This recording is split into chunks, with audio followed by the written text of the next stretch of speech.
नमस्कार दोस्तों, आपको हमारे YouTube channel this is Ranjan में हार्दिक स्वागत और अभिनंदन है। आज हम आपको छठ पर्व के बारे में बताने जा रहे हैं। हिंदू पंचांग के अनुसार छठ का पावन पर्व कार्तिक मास में शुक्ल पक्ष की षष्ठी तिथि को किया जाता है। यह व्रत अत्यंत कठिन माना जाता है। इसमें व्रती लगभग 36 घंटों का लंबा व्रत करते हैं और इस दौरान पूरी तरह से निर्जला व्रत किया जाता है। छठ का मुख्य पर्व षष्ठी तिथि को किया जाता है, लेकिन इसका आरंभ चतुर्थी तिथि से ही हो जाता है और सप्तमी पर व्रत का पारण किया जाता है। छठ पर्व के दूसरे दिन यानी खरना से संध्या समय अर्घ देने के बाद प्रतिदिन सप्तमी तक सूर्योदय और सूर्यास्त के समय नदी या सरोवर में कमर तक पानी में खड़े होकर सूर्य को अर्घ देने की परंपरा है। यह व्रत संतान प्राप्ति और संतान की लंबी आयु की कामना के लिए किया जाता है। छठ में कुछ कार्य अवश्य करने चाहिए ताकि पूजा के पूर्ण फल की प्राप्ति हो सके। तो चलिए हम जानते हैं कि वह कौन से कार्य हैं। छठ पर्व पर साफ सफाई का खास ध्यान रखें। छठ पर्व में साफ सफाई का विशेष महत्व होता है, इसलिए पहले और प्रथम दिन यानी नहाय खाय पर ही घर की साफ सफाई कर लेनी चाहिए और प्रसाद बनाते हुए सफाई व सात्विकता का विशेष ध्यान रखना चाहिए। तांबे के लोटे से दे सूर्य को अर्घ। छठ पूजा में सूर्य को अर्घ देने का विशेष महत्व होता है। इस दौरान आपको तांबे के लोटे से ही अर्घ देना चाहिए। बांस के सूप का करें प्रयोग। छठ पूजा में बहुत सारी सामग्री, फल व प्रसाद अर्पित किया जाता है। इन सभी सामग्रियों को रखने के लिए पारंपरिक बांस के सूप का ही प्रयोग करना चाहिए। छठ का पर्व पूरे 4 दिनों तक चलता है।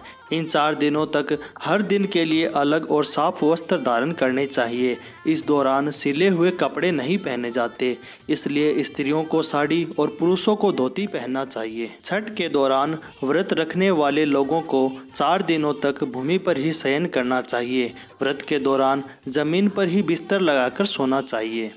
छठ पर्व के दौरान ज़रूरतमंदों की मदद करनी चाहिए।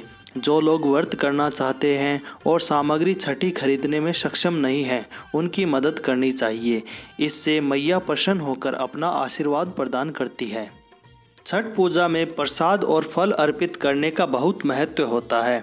छठ पूजा में कुछ फलों जैसे डाब, नींबू, सिंघोड़े, केला, सुथनी, फल और गन्ना को अवश्य अर्पित करना चाहिए। इससे छठी मैया प्रसन्न होती हैं। छठ पूजा में तन के स्वच्छता के साथ मन की स्वच्छता की भी आवश्यकता है।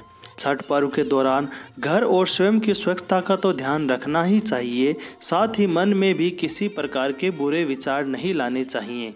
छठ पूजा में सूर्य देव और छठी मैया की पूजा विधि विधान से की जाती है।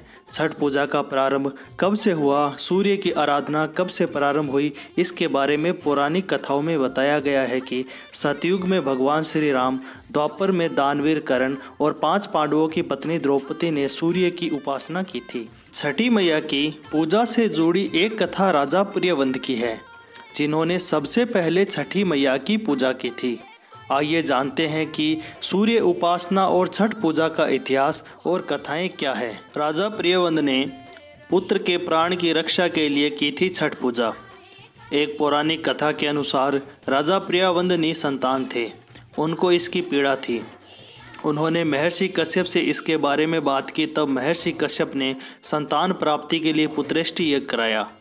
उस दौरान यज्ञ में आहुति के लिए बनाई गई खीर राजा प्रियवंद की पत्नी मालिनी को खाने के लिए दी गई। यज्ञ के खीर के सेवन से रानी मालिनी ने एक पुत्र को जन्म दिया, लेकिन वह मृत पैदा हुआ था। राजा प्रियवंद मृत पुत्र के शव को लेकर शमशान पहुंचे और पुत्र वियोग में अपना प्राण त्यागने लगे। उसी वक्त बर्मा की मानस पुत्री देवसेना प्रकट हुई। उन्होंने राजा प्रियवंद से कहा कि मैं सृष्टि की मूल प्रवृत्ति के छठे अंश से उत्पन्न हुई हूँ, इसलिए मेरा नाम षष्ठी भी है। तुम मेरी पूजा करो और लोगों में इसका प्रचार प्रसार करो। माता षष्ठी के कहे अनुसार राजा प्रियवंद ने पुत्र की कामना से माता का व्रत विधि विधान से किया। उस दिन कार्तिक मास के शुक्ल पक्ष की षष्ठी थी। इसके फलस्वरूप राजा प्रियवंद को एक पुत्र प्राप्त हुआ। भगवान श्री राम और माता सीता ने भी की थी सूर्य की उपासना। पौराणिक कथा के अनुसार लंका के राजा रावण का वध कर अयोध्या आने के बाद भगवान श्री राम और माता सीता ने राम राज्य की स्थापना के लिए कार्तिक मास के शुक्ल पक्ष की षष्ठी को उपवास रखा था और सूर्य देव की पूजा अर्चना की थी। द्रौपदी ने पांडवों के लिए रखा था छठ व्रत। पौराणिक कथाओं में छठ व्रत के प्रारंभ को द्रौपदी से जोड़कर भी देखा जाता है। द्रौपदी ने 5 पांडवों के बेहतर स्वास्थ्य और सुखी जीवन के लिए छठ व्रत रखा था और सूर्य की उपासना की थी, जिसके परिणाम स्वरूप पांडवों को उनका खोया हुआ राजपाट वापस मिल गया। दानवीर कर्ण ने की थी सूर्य की पूजा। महाभारत के अनुसार दानवीर कर्ण सूर्य के पुत्र थे और प्रतिदिन सूर्य की उपासना करते थे। कथानुसार सबसे पहले कर्ण ने ही सूर्य की उपासना शुरू की थी। वह प्रतिदिन स्नान के बाद नदी में जाकर सूर्य को अर्घ देते थे। और अधिक जानकारी के लिए हमारे YouTube channel this is Ranjan को सब्सक्राइब कर लें तथा वीडियो को लाइक व शेयर अवश्य करें। धन्यवाद।